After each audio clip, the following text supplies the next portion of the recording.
So this recap video focuses upon the observation technique of data collection. Right, and the focus of the lesson then was to look at the two major types of observations, to examine which type of data you would use each observation with, and to actually have a go at conducting some observation. We examine what it actually means to conduct an observation and what it means to observe, and we kind of come to the conclusion that it means watching or looking at a certain concept with a particular purpose, aim or view. And this is relevant to both of the types of observation. You've got participant and direct observation.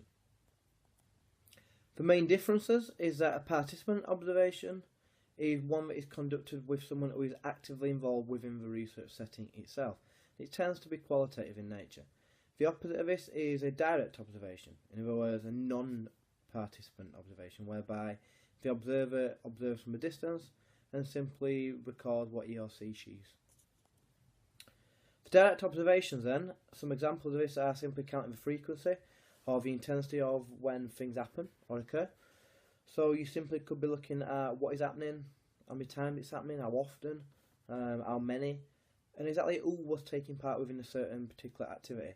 What you don't seem to experience within this setting is what it was like for the participants. So there's no understanding of why things were occurring or for what purposes they were. If you did want to look at the experiences within a certain setting, what you do is a participant observation. This is when you, the researcher, is actively involved within the research setting itself. It tends to be focused upon qualitative data because you are beginning to get an understanding of why things are occurring. It involves you being embedded within that setting, taking field notes of what you see. These field notes tend to be rough, shorthand, and then typed up, written up at a later date, usually within 24 hours of you coming out of that research setting. And they are associated with exploratory or explanatory research. So it's tending to look at the cause and effects of why things are causing another thing to happen, the reasons, rules, norms, behaviours behind a given setting, looking at social behaviour, and typically asking the question of why things are occurring.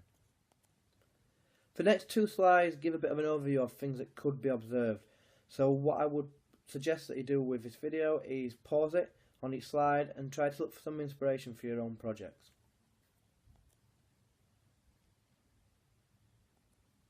Now, with regards to participant observation, there are multiple types of this as well.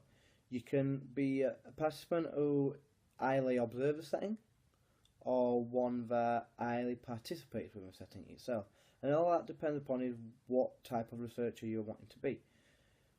On the opposite side of this, you could be a researcher who's highly visible within a setting, and one that is less visible as well. Again, I'd pause the video, take a look at this overview, and to have a look at where your ideas for observations probably lie. You can use this then within methodology chapters, research proposals, and in general to paint an overview of what it is you are wanting to achieve. And also it could help you steer you towards or in the right direction with regards to reporting your findings. Finally, there are 3 resources here that are really useful with regards to observations. I'd recommend that you take a look at these, especially if you are using observational research within your project.